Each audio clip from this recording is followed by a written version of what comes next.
Saya Safianti, mahasiswi dietitian di Poltekkes Bandung yang sedang praktek di RSUP Dr. M. Jamil Padang. Ingin berbagi ilmu?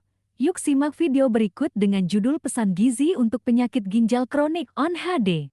Penderita penyakit ginjal kronik yang menjalani hemodialisis, menjaga pola makan dengan gizi seimbang adalah bagian penting dari perawatan. Yuk, simak tips dan panduan gizi seimbang untuk mendukung kesehatan Anda. Kamu tahu apa itu penyakit ginjal kronik? Penyakit ginjal kronik merupakan kemunduran fungsi ginjal yang progresif dan irreversibel di mana terjadi kegagalan kemampuan tubuh untuk mempertahankan keseimbangan metabolisme, cairan dan elektrolit sehingga mengakibatkan uremia. Faktor resiko penyebab penyakit gagal ginjal kronik dibagi dua, yaitu faktor resiko yang dapat diubah seperti diabetes tipe 2, hipertensi, dan konsumsi obat peradang nyeri. Sedangkan faktor yang tidak dapat diubah seperti riwayat keluarga dan kelahiran prematur. Pasien penyakit ginjal kronik perlu menjalani hemodialisis saat fungsi ginjal tidak lagi mampu menyaring racun dan cairan dari tubuh. Hemodialisis menjadi langkah penting untuk menjaga kesehatan dan mendukung kualitas hidup pasien. Apa itu hemodialisa? Hemodialisa adalah prosedur untuk membersihkan darah dari racun, limbah, dan cairan berlebih saat ginjal tidak berfungsi dengan baik, menggunakan mesin dan filter khusus. Apa tantangan nutrisi bagi pasien hemodialisis? Pasien hemodialisis sering menghadapi tantangan seperti kelebihan cairan, kadar elektrolit tidak seimbang, dan risiko kekurangan protein. Karena itu, pola makan harus disesuaikan dengan kondisi tubuh agar tetap sehat. Berikut adalah prinsip gizi untuk Anda. 1. Konsumsi protein berkualitas tinggi seperti ikan, ayam tanpa kulit, atau telur untuk menggantikan protein yang hilang selama hemodialisis. Kedua, atasi asupan garam untuk menghindari penumpukan cairan dan tekanan darah tinggi. Ketiga, kontrol asupan fosfor dengan mengurangi makanan seperti kacang-kacangan, susu, dan keju.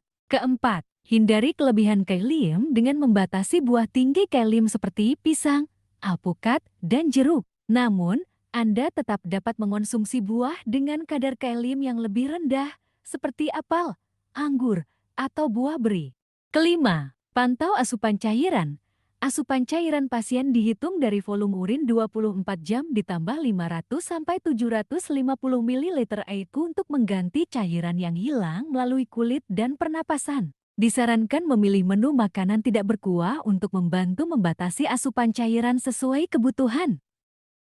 Berikut adalah tips memilih bahan makanan berdasarkan kelompok makanan untuk pasien hemodialisis. A. Makanan pokok. Makanan yang dianjurkan: nasi putih, kentang yang sudah direbus 2 kali double boiling, mie, atau roti tawar putih. Makanan yang tidak dianjurkan: ubi jalar, singkong, dan jagung, karena tinggi kalium dan fosfor. B. Lauk hewani. Makanan yang dianjurkan: ikan rendah lemak seperti ikan patin, ayam tanpa kulit, putih telur, dan daging sapi tanpa lemak. Makanan yang tidak dianjurkan: jeroan, daging olahan seperti sosis, nugget, dan ikan asin, karena tinggi garam, fosfor, dan pengawet.